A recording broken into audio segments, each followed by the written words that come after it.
Hello, I'm Rosie and I'm the radio coordinator at Distorted. And I'm on a quest to find out about the ins and outs of all the jobs in the music industry. Today I'm chatting to Adam Turner. Adam is head of A&R at Enhanced, host of radio show Enhanced Sessions, and DJ and producer under the alias of Farius.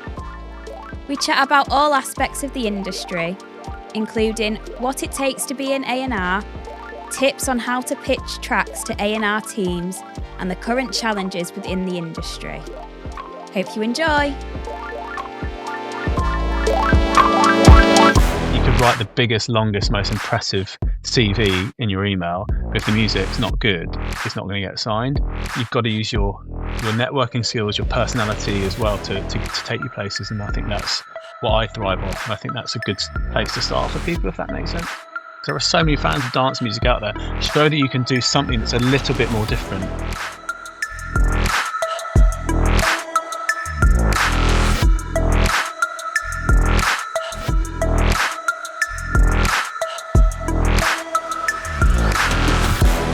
Thank you so much for coming on, Adam. I know you've got fingers in a lot of pies, as the saying goes. You are a DJ and producer under Farius. Yeah, that's right. You have a weekly radio show at Enhanced. You host that. And you're also head of A&R at Enhanced. So there's a lot of angles that we can touch upon today, I think. Yeah. But I guess we'll start with, how did you decide to choose a career in the music industry? And why did you decide? To be honest, I wouldn't have been much good at anything else. That's the honest answer. I was always in and around music as a kid, and I was very involved. I did like music, GCSE, A level, which obviously here in the UK is our main qualifications when you're at high school. And I went on to study classical music at a music conservatoire here in London, and it was all basically, my whole upbringing really was in classical music. And, oh wow, that's interesting. Yeah, which gave it gives me a different kind of perspective, I suppose, to other people. So I came into it that way, but on the side, I was always DJing.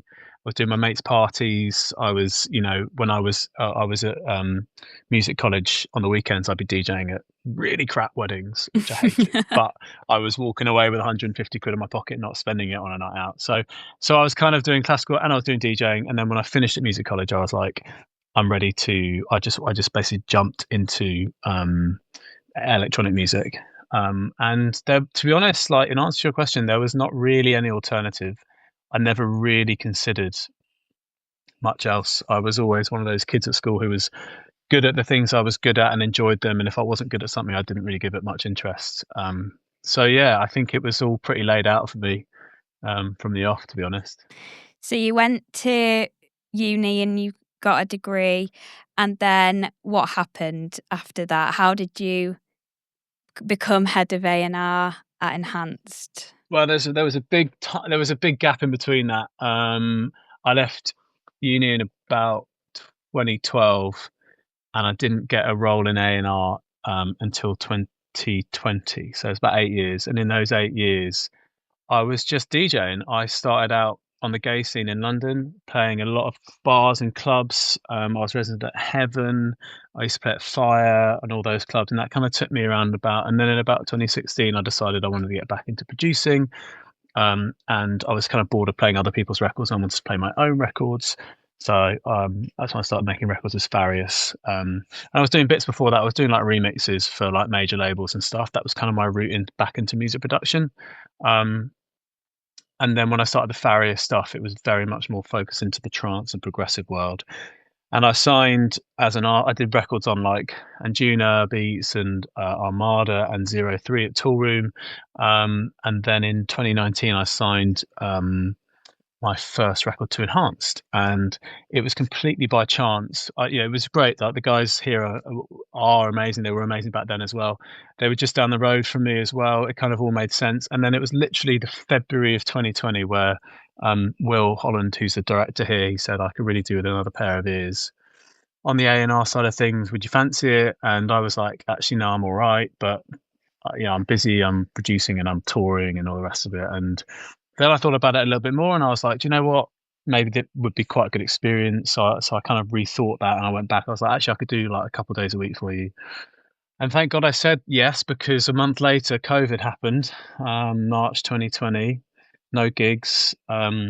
Production work dried up. I was doing bits of production work for other people because no one really knew what was going on. And so I took a role 2 days a week, just like mainly focused on the trancier side of stuff here. And that role has developed over the last 5 years into heading up the A&R side of things, A&R side of things across the labels. And what does your role of A&R entitle? What is the day in the life of Adam, so to speak? It can be quite varied. The way I look at it is that you are kind of the first point of contact for any artist who wants to work with the label in an artist capacity.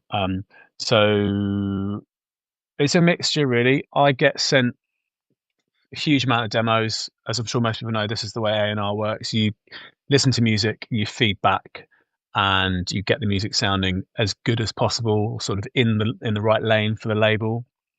Or you say, thanks very much, it's not right for us. And then I kind of take the music that I listen to and I work on with the artist. I take it into our A&R meetings, which we do twice a week with the wider A&R team. I say, this is a record from blah, blah. This is what I've done on it. This is what it sounds like. What do you guys think? We listen to it. We talk a bit more. And then from there, I might take the record back to the artist, say we've got a few more comments, or I might go back and say, actually, the team didn't really feel it. Or I'll say, actually, yeah, it's great. Let's sign it. So that's the kind of really, really surface level of what I do, I guess, as an A&R. And yeah, I mean that's the main crux of the day to day. Is a lot of listening to a lot of music, and so with that comes bigger projects, albums, compilations, and things like that, which take up a huge amount of time. Working really in depth with those artists and making sure the sound. I mean, ultimately, it's just making sure the sound is as good as it possibly can be, and it aligns with the label and it aligns with the artist, if that makes sense. Yeah, I guess you're probably going to get asked this all the time, but what do you think makes a good track? What are you listening out for when you're receiving demos? Innovative ideas, ideas that suit us as a label, so fit into our wheelhouse, but are not what we have already. I mean, it's a really niche kind of thing. When I listen to music, when I listen to new records, I really want to hear something that grabs my attention and something that really sparks me into excitement, I guess, in a way. And I go, wow, that's really cool. I haven't heard that. Or that's an amazing chord progression. Or that hook's great. Or that vocal is beautiful. All these things. So I'm looking for something that stands out as different, but not like it doesn't work for us, if that makes sense. Yeah, definitely. And I think you probably get sent a lot of demos every day. How would an artist grab your attention in an email with a link to their demo? Interesting. Good question. Because sometimes I get these emails with like, here's my entire bio. And if I'm totally honest, I skim it, but you could write the biggest, longest, most impressive CV in your email. But if the music's not good, it's not going to get signed. So I think for me, it's like, if you've never had any contact with that label before, a little bit of info about you perhaps, but keep it kind of short and concise. They just want to hear the music. They just want to click that link because, as you say, there's so many emails that come, demos that come in, like it's all about the music. So yeah, so there's because, and also sometimes I get emails which is just the link, and that for me turns me off as well because I'm like, well, I don't know who this is, I don't know where it's from, I don't know anything about you. So there's a fine balance, I think, if you know what I mean, between finding that line between not too much information but not nothing at all. So just something short, concise, maybe a couple of bullet points, and just go for the music. And do you have a team around you that helps cycle through the music, or is it just you? We have I've got another guy called Lewis I work with really closely with kind of the main two A&Rs that we actually look after 5 labels here. So Lewis actually, he's kind of like the first point of contact. So a lot of demos come to like demos@colorize or demos@enhancedmusic.com, like to that email address, or through our Label Works portal. Lewis is the guy who sifts through all that, and then he'll kind of send up stuff to me, and I listen to that. But my email address is completely out there, so I get a lot of stuff that just comes straight to me anyway. We also have another A&R who works across our publishing division, but also inputs on the label the label music as well. And then we have a director at the top who kind of is there to listen to the very last versions of the records and just give us some feedback and sign them off, I guess. What's the most challenging thing about your job role in A&R? I'd say like I really don't like disappointing people in life. Yeah. But that is the nature of the job. I think, like over 50% of the emails I send back to artists is thanks, it's not quite right for us. And I've never enjoyed doing that. I don't find any thrill or any power in that at all. So I find that a challenge, and I constantly strive to try within the limited sort of hours that I have to give people feedback where possible, to say it's not right for us. I mean, it depends. Like if I get a record that is just clearly being produced in like 2 hours and the person doesn't really know what they're doing, then I might just give it a very polite thanks, it's not right for us. But when it's clear that someone has an idea of what the label is, or they're I might know them from coming to one of our events, I mean, I really do try, even if it's not something that works for us, try and give them a really good sort of idea of what we are looking for. So that's a challenge. I guess also in some ways it's a challenge to, I mean, this is such a fast pace moving world in music now. I find it a struggle to keep across everything that's going on TikTok. I find it a struggle sometimes to really keep up to date with what is going on, and I think that's also, when you ask me about what my day to day is, like, it's not just listening to the music that I get sent. It's listening to like what's on Radio One. It's listening to what other DJs are playing. It's looking at the playlist. It's looking at what is the algorithm doing, and who's getting placed where. So keeping up with that can be quite a challenge at in some ways as well. But that's, I think, where the passion comes in, because I'm genuinely excited to see what Danny's playing on a Friday. Danny Howard on Radio One is playing on a Friday, or what they're playing on Sirius XM in the US, or what's been added to New Music Friday. All those things. So it can sometimes be a challenge to keep up with those things, but I think I do my best. And do you think that helps you as Farius, as the DJ side of things as well, to be able to keep on top of things and make sure you know what the latest trends that are going on? Yeah, 100%. I think I've always thought of it as a bit of an eco sort of system. Everything kind of feeds into each other for me. So I'm kind of across in my A&R day-to-day role, kind of what the trends are and what's happening. I definitely, when I go into the studio, to write a record, then myself as an artist, and I do find that balance as well between doing A&R and doing my own stuff. I can take something and be like, okay, well, I know this kind of thing's popping off right now, and I kind of can give a bit of a influence on that in my music as well. So yeah, it definitely. I always say, if people want to work in music, if they're an artist and they're really trying to make it as an artist, if you need to make money day to day, if your artist career isn't providing you with enough income, try and get a job in music somewhere, anywhere, because that will always be better than pouring a coffee in Starbucks or crunching numbers or being on reception in a world that's completely away from music. It's not always that easy, but I do think being in and around the world can that you want to get into can really, really help. Yeah, because you can get a 360 spin on it all, can't you? You know what labels are looking for, or say you were working in events or something, you know what promoters are after. So Yeah. yeah, that's some And good just advice. being in and around meeting people, even if you're making tea at a major record label, like, you're gonna know that you should be going to this gig, or everyone's going to that gig, or what's that record or that artist everyone keeps playing in the office. You know what I mean? So it's just like really small things that sometimes don't add up straight away, but when you look back on it, you go, oh, actually, that was quite influential in what I'm doing as an artist. Yeah. What's your favourite thing about A&R? We'll do A&R first, and then we'll go into being a DJ. Favorite thing about A&R is hearing a record which really does transport you and take you to a place where you go, wow, this is so cool. Like this, I know this is going to do really well. Or I mean, on a production level, hearing something I go, wow, I've not heard anyone do that before, or that's like jaw-dropping sound design or something like that. For me, that's what I really love. So I love that initial bit where that happens, and you kind of start cooking the record together, if you know what I mean, and like that excitement, and I genuinely get excited when I get the next version from an artist. I'm like, wow, let's have a listen to this. It might be a Saturday morning, but I still want to listen to it. So there's that bit that gets me excited, and I suppose there's the watching a record go from the very, very small inception idea that it was right through to the whole distribution, the whole marketing, which obviously is not what I do. I then, once the record's signed, I pass it on to the rest of the label here, and they kind of work their magic to make it get out there.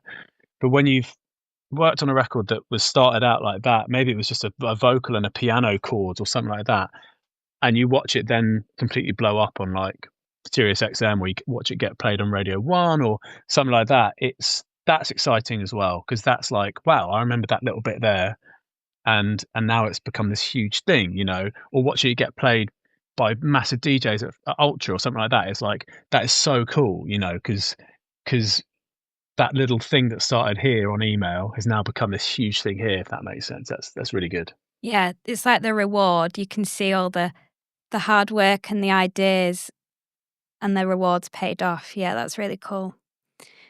And then about being a DJ, then what's your favourite thing about that? Am I meant to say like the free drinks backstage? Well, yeah. No, it's not. It's I've been DJing for years. Like I said to you earlier, like I've done everything from like little tiny things like mates parties when I was a teenager, right through to playing huge festivals these days. Um, but the thing, I think the common denominator in all of that for me has always been watching.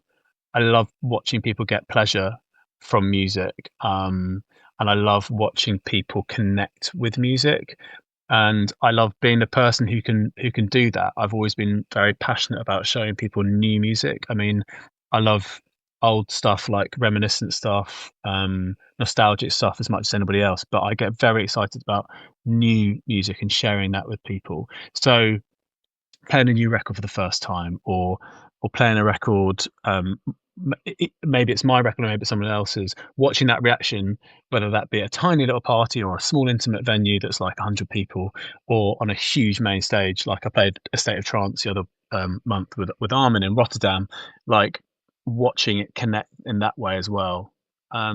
Yeah, I mean, it's amazing, and that feeling, those playing those big shows, I do enjoy. I love playing the intimate ones, but the feeling of doing that, I honestly, I'll be totally honest with you, Rosie.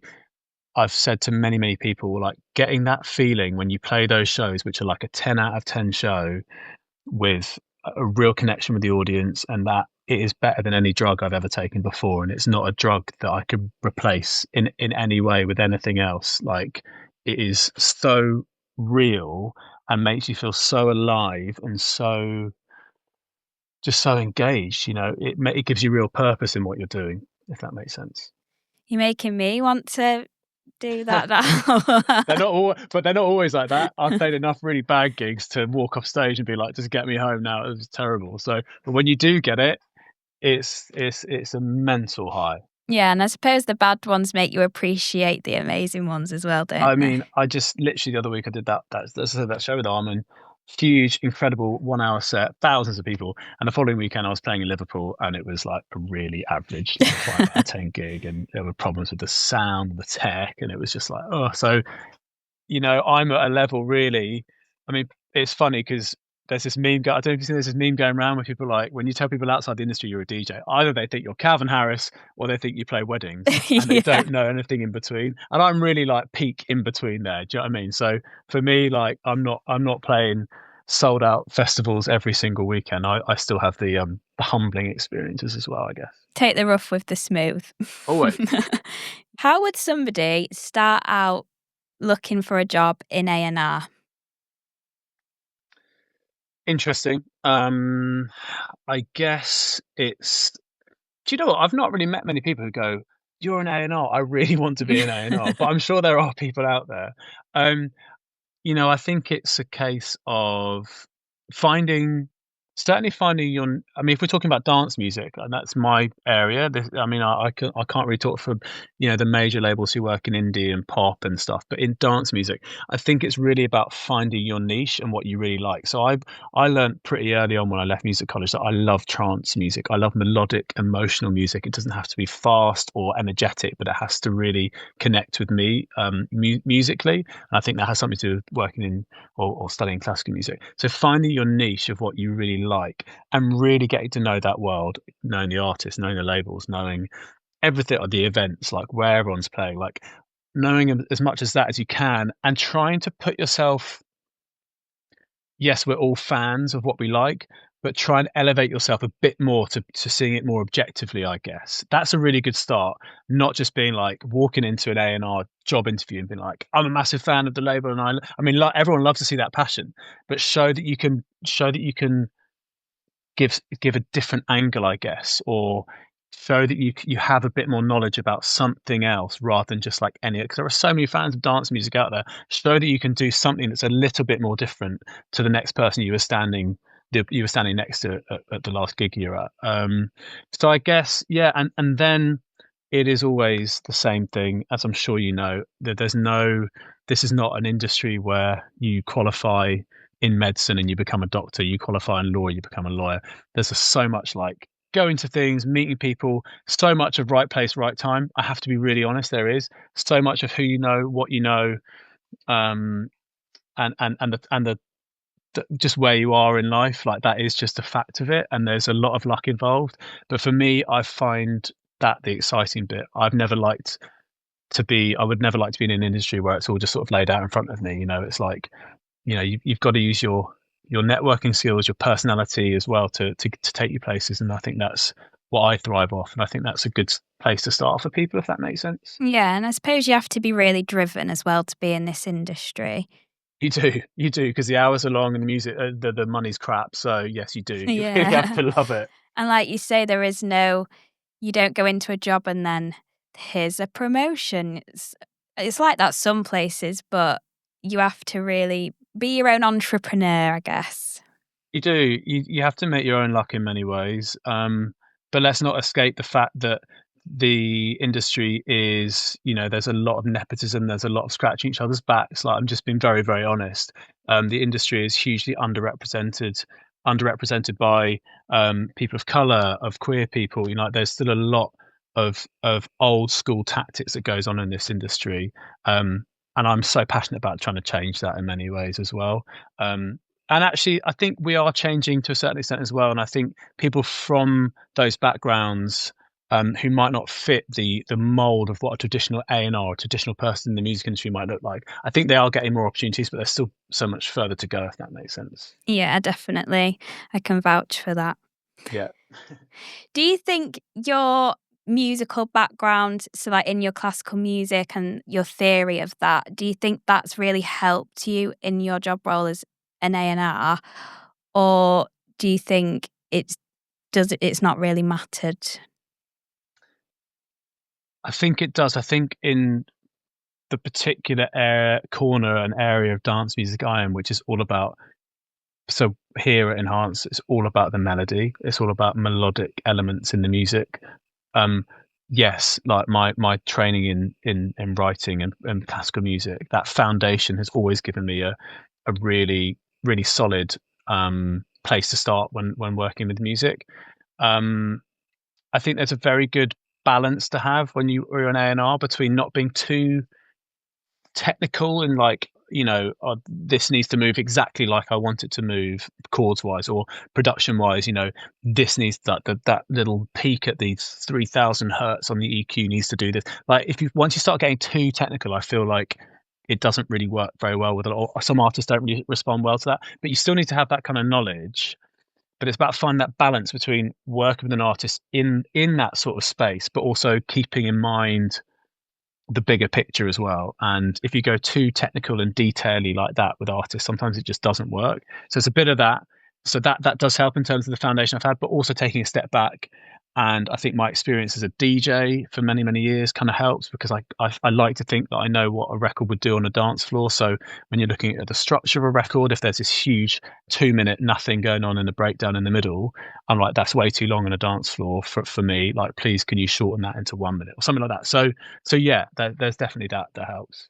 Did you have a mentor or a role model in the industry that's given you any advice or helped you in your career?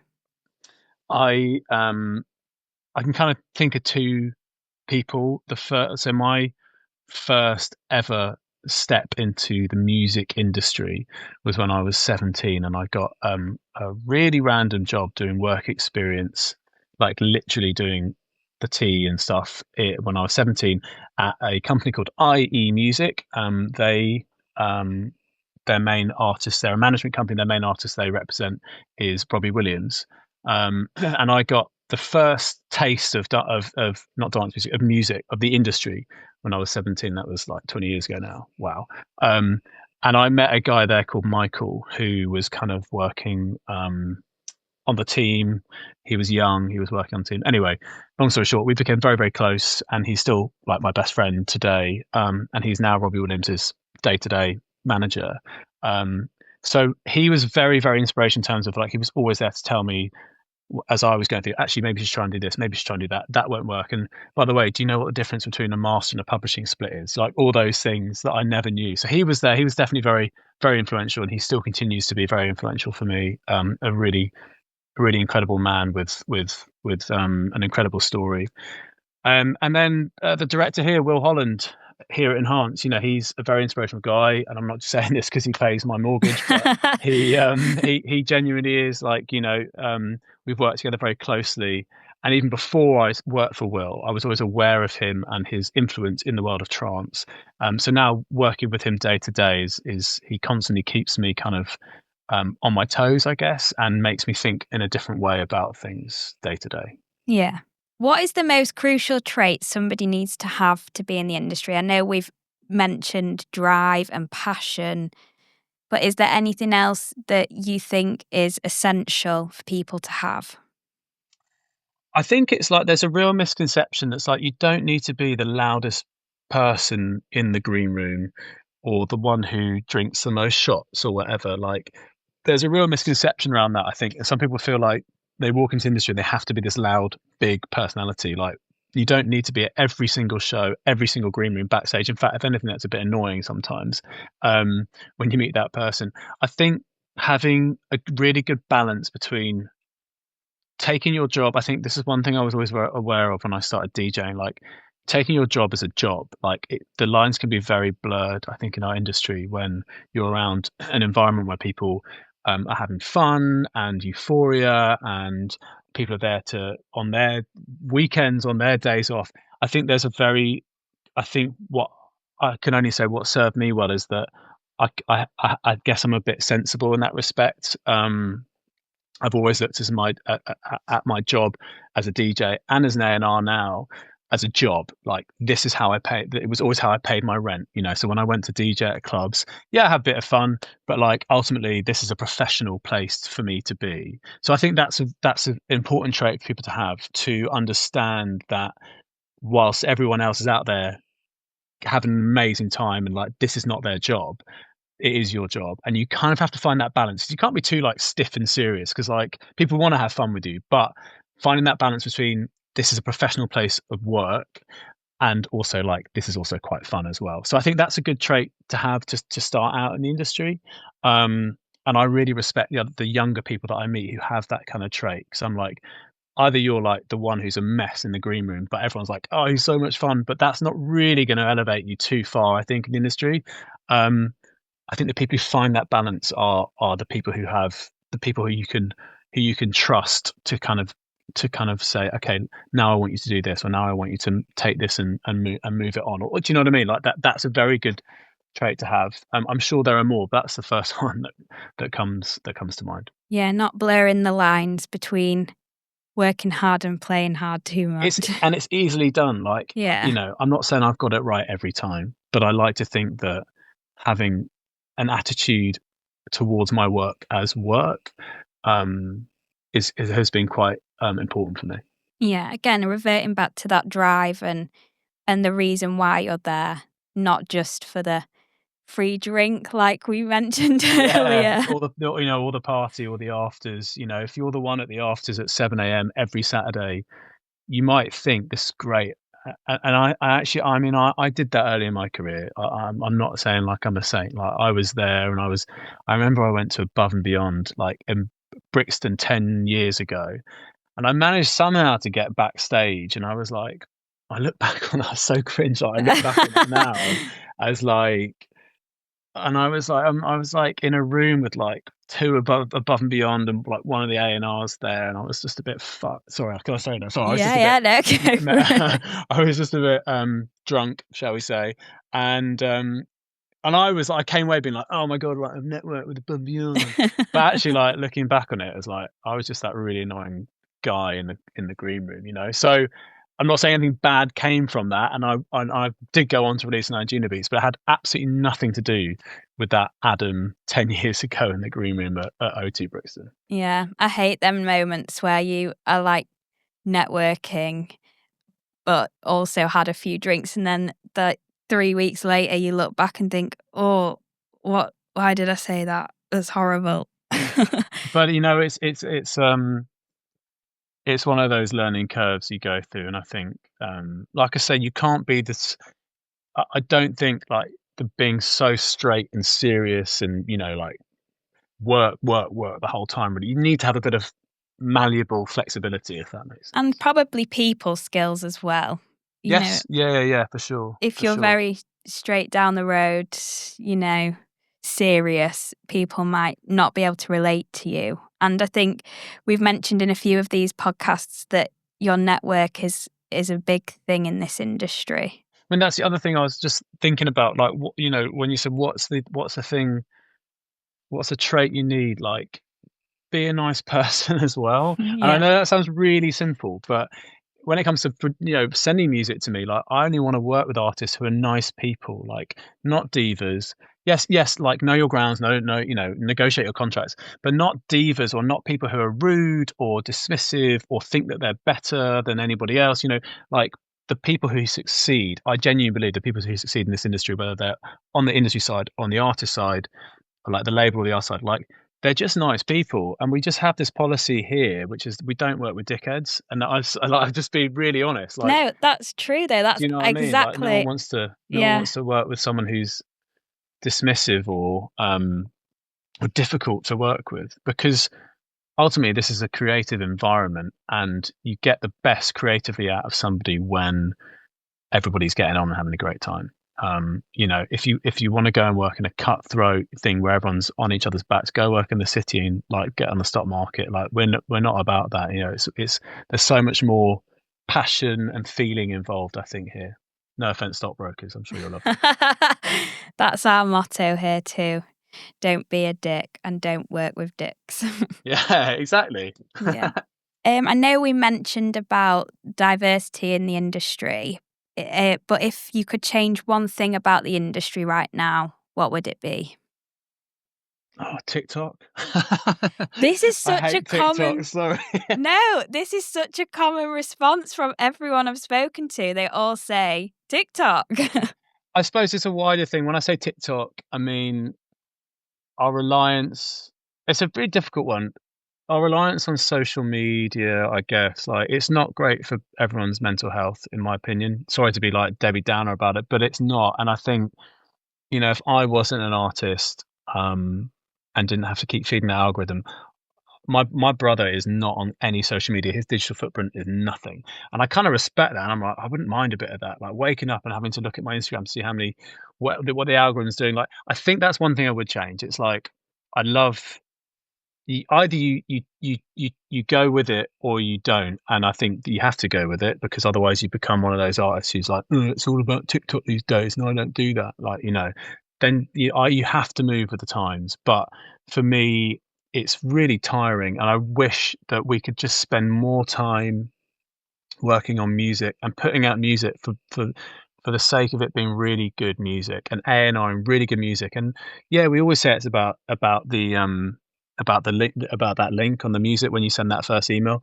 But of course, people are going to look at your numbers. Of course, they're going to look at how many Instagram followers you got and how many TikTok followers you got, and what your engagement's like and how many Spotify numbers you've got. Like, that is just where we are. Personally, I don't share my end of year Spotify Wrapped because I don't believe that this industry should be so dictated by numbers and figures. Like, again, go find the stock market for that. This is about art. It's about passion. And I guess I'm living in some sort of like ideal utopia with that, but I would love it to be a lot more about that than getting obsessed with numbers. Like, it's just it's crap. More about the music. Ideally, yeah. And I know it's not that simple, and I know money and figures, like, it all talks, and I get that, but for me, I just wish we could just focus more on just putting out good music like we used to for the sake of it. But I don't want to sound like an old has been. I know a lot of old trance people and dance people. They'll go, "Oh, it's all about TikTok these days." I don't want to come across like that. But I do wish, and I don't think we'll ever get to it, but I do wish we could change it in that way somehow. No, I get that. Sometimes I say, I think I was born in the wrong era. I think I'm like too ahead of my time. And finally, to wrap up the conversation, I always ask, what advice would you give your younger self? 17-year-old Adam, who was pouring teas, what would you say to him? That's a really good one. As an aside, do you watch RuPaul's Drag Race? Because they do this as well, and they bring out a little photo of like the young drag queen. I'm like, what would you say to young Adam? Yeah, I do. So I love this question. So I have no photo prepared of you, but that's a good thing. Don't worry. 17-year-old Adam. I guess I would say just trust the journey that you're on. Like, you don't need to you don't need to assert yourself in the way that you think you do. You don't need to like feel like you need to stand out, or you need to be the loudest voice in the room. And this is something that comes with with the experience of doing this for 20 years. And I guess trust that journey, because when your records gets turned down or whatever, like, I never thought I was going to be in an A&R role, and I never worked towards this, but it's just the way it's gone, and I'm really excited to see where it's going to go next for me. So trust that journey and trust the process of what's happening whilst you're on that journey, and stop trying to think, but I must be doing this when I'm 30, I must be doing this when I'm 35. Like, just let it go, and just like have a bit more of a relaxed approach to your career, I suppose. That's not to say like don't work hard, like put the hours in, put the time in, but don't obsess over worrying about when you haven't got something. It's never going to happen. Just trust that it's going to be okay. Trust the process. Yeah, I think so. Yeah. I think I need to take that advice. Yeah. And also, it's that old saying, accept that you can't change some things, have the courage to change the things that you can, and know the difference between the two. It's the old serenity thing. Like, that is also something I wish someone had said to me when I was 17, because the amount of times you work to try and change something, it's just not going to happen. Or you're just too scared of trying to rock the boat sometimes. Like, just know the difference between those two, if that makes sense. Oh, so fucking cliche, sorry, but no, that's perfect. Yeah, that's perfect. Thank you so much for coming on today. It's been so valuable. I've learned so much from it as well, so thank you. Thanks for having me, Rosie.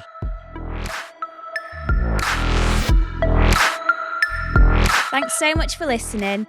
Subscribe to the podcast to catch the next episode. And if you'd like to ask our guests any questions, or if there are any job roles you'd love to learn more about, then get in touch with me via LinkedIn @Rosie Black.